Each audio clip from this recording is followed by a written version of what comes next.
So here we have the Ford Fiesta on a 12 plate. I'm going to start off by showing you around the outside of the car, and then we'll hop in and run through some controls on the inside.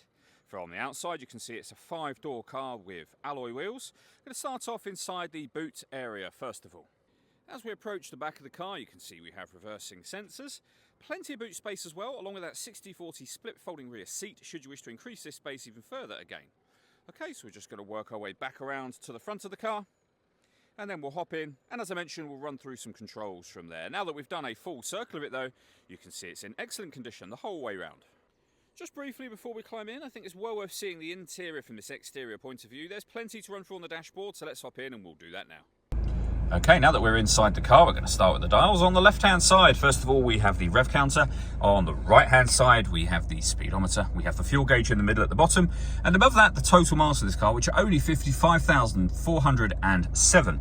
That's a very low mileage for the car's age. You can change the information that's displayed there for various bits of trip computer info using the button on the end of the indicator stalk. Out to the steering wheel next, we have our stereo controls on the left-hand side, just here. Stereo itself is, of course, in the center.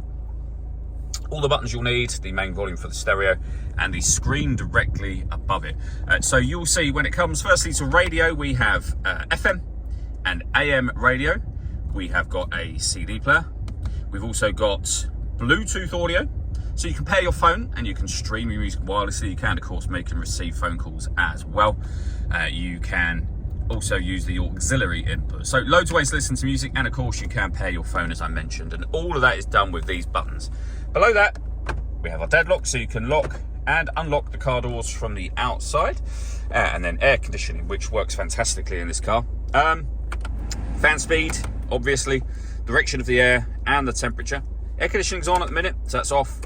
Back on again. You can recirculate the air that's in the car. That's a great way of heating it up or cooling it down quickly depending on the temperature you've set over here. Underneath that we have some storage. We have our 5-speed manual gearbox, a 12-volt charging socket, and then auxiliary and USB inputs as well.